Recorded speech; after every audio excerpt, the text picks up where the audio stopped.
खबरों में आगे बढ़ेंगे और रुक करेंगे इस वक्त की बड़ी खबर की ओर। हिंडौन सिटी से इस वक्त की बड़ी खबर सामने आ रही है, उसका रुक कर लेते हैं। करौली के हिंडौन सिटी से ये बड़ी खबर सामने आ रही है। पति ने पत्नी की बेरहमी से हत्या कर दी। हिंडौन सिटी से बड़ी खबर।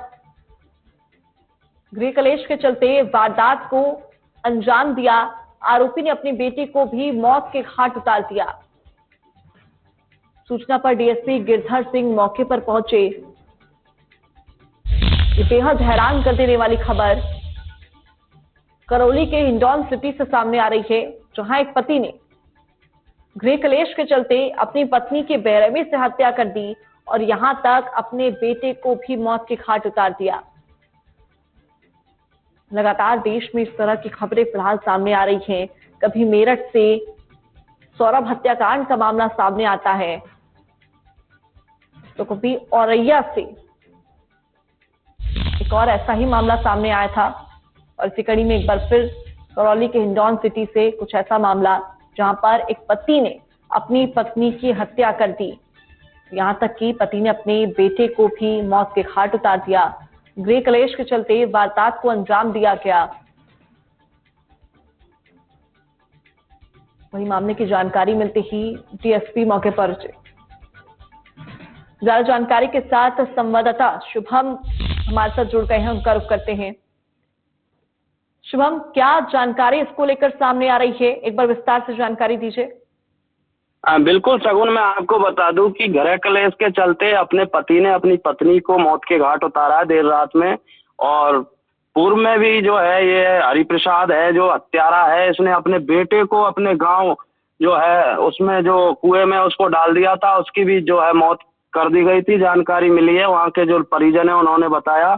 और अभी जो है अपनी पत्नी नर्सों को रात में कोई कहासुनी को लेकर के उसने जो है बेरहमी से अपनी पत्नी को मारा है। और अभी जो पुलिस है उसकी तलाश में घूम रही है और सबको कब्जे में लेकर के एफएसएल टीम जांच में जुटी है। सगुन, शुभम, क्या इसमें सिर्फ गृह कलेश का मामला सामने आ रहा है? क्या पति शराब का नशा करता था जिस वजह से ये कलेश होता था, लड़ाई झगड़े अक्सर देखे जाते थे? बिल्कुल, लोगों ने बताया कि ऐसे ही जो है मानसिक तनाव था इसको, हरिप्रसाद को। और कई बार जो है इनकी कहासुनी होती थी। और आज देर रात में जो है अपने कमरे में अकेला था उसके साथ में, और जो है उसकी कहासुनी को लेकर के ज्यादा ही वो मानसिक तनाव में आकर के अपनी पत्नी के सर पर लगातार डंडे से वार किया और पूरे कमरे में जो है लहूलुहान करके उसको पटक के और रात में ही जो है सगुन उसको छोड़ करके फरार हो गया था। शुभम, आरोपी को ये मानसिक तनाव आखिर किस बात का था? क्या उसका कोई काम अटका हुआ था या फिर उसके रोजगार में किसी तरह की दिक्कत जिसकी वजह से मानसिक रूप से अक्सर तनाव पे रहता था और उसके बाद उसने कलेश किया, लड़ाई झगड़े हुए और अपनी पत्नी और बच्चे को मौत के घाट उतार दिया? वहाँ जो परिजन है उन्होंने बताया कि ये जो है निठल्ला घूमता था और वैसे जो असामाजिक तत्व है उनके साथ में बैठता उठता था। और जो है शाम को अपनी पत्नी के पास पहुंचा तो उन्होंने अपने जो है कुछ कहासुनी हुई तो रात में उसने अपनी पत्नी को बेरहमी से एक राक्षस रूप में होकर के अपने बेटे को मार दिया और अपनी पत्नी को भी उस मौत के घाट उतार दिया। बहुत ही निंदनीय घटना है सगुन। निश्चित तौर पर शुभम, बेहद हैरान कर देने वाली है पूरी वारदात कि कैसे एक पति अपनी पत्नी को मौत के घाट उतारता है और अपने ही खून को भी मौत के घाट उतार देता है। फिलहाल पुलिस इस पूरे मामले में क्या कार्रवाई कर रही है? क्योंकि पति तो फरार बताया जा रहा है, क्या जानकारी उसको लेकर मिल रही है? कहीं छुपा हुआ है वो? बिल्कुल, जो है उसकी लोकेशन भी जांच कर रही है पुलिस और मौके पर जो है साक्ष्य जुटाने में लगी हुई है पुलिस।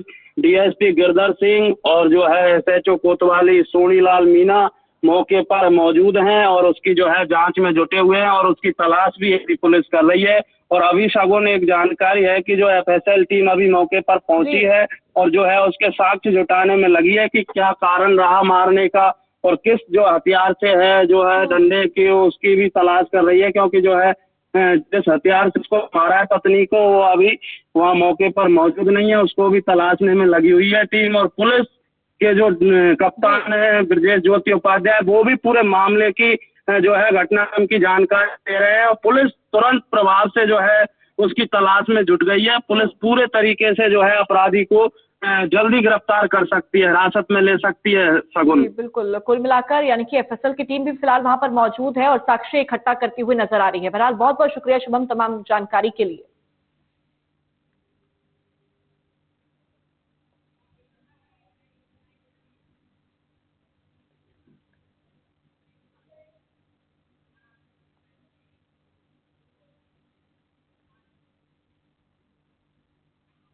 फिलहाल मेरे साथ इस बुलेटिन में बस इतना ही। तमाम खबरों के लिए आप बने रहिए इंडिया न्यूज राजस्थान के साथ। नमस्कार।